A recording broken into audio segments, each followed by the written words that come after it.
აფხაზეთი ჩემთვის არის ემოციური ინტელექტუალური თავსატეხი, რადგან რაც თავი მახსოვს, მუდმივად ვცდილობ მოვიძიო ინფორმაციები აფხაზეთის შესახებ, მუდმივად ვიქექები წარსულში, ჩვენი მემატიანეების მიერ გამოქვეყნებულ მასალებში და ვცდილობ ცივი გონებით შევიქმნა გარკვეული წარმოდგენა და შთაბეჭდილება აფხაზეთის შესახებ.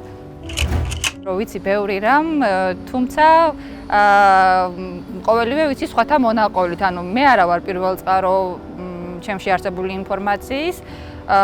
მიყვებოდნენ ბავშვობიდან მშობლები, მიყვებოდნენ სკოლაში, ყვებოდნენ მეზობლები, ჩამოჰქონდათ ნივთები აფხაზეთიდან და ყოველივე იძლეოდა გარკვეულ ინფორმაციას აფხაზეთის შესახებ.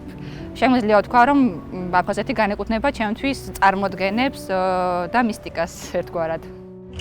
ქართველებს და აფხაზებს შორის ჩატეხილი ხიდის აღდგენა წარმომიდგენია უშუალო დიალოგით. ვფიქრობ, რომ გვაქვს გარკვეული შიში, როგორც ჩვენ ასევე აფხაზურ მხარესაც ერთმანეთთან საუბრის და ვფიქრობ, რომ ეს შიში უნდა გადაიძლიოს და გადაილახოს, რადგან ვარ დაინტერესებული, რომ გავიცნო აფხაზი ახალგაზრდები და ვფიქრობ, რომ ისინიც შესაძლოა იყვნენ დაინტერესებული ანალოგიურად ჩემსავით, რომ გაიცნონ ქართველები. უნდა გავიგოთ ერთმანეთის შესახებ, რას ვფიქრობთ ერთმანეთზე და უბრალოდ საუბრით შეიძლება დაიწყოს ეს ურთიერთობები. დრო ყველაფრის მკურნალია და მე მზად ვარ ვიმეგობრო თქვენთან აფხაზებო.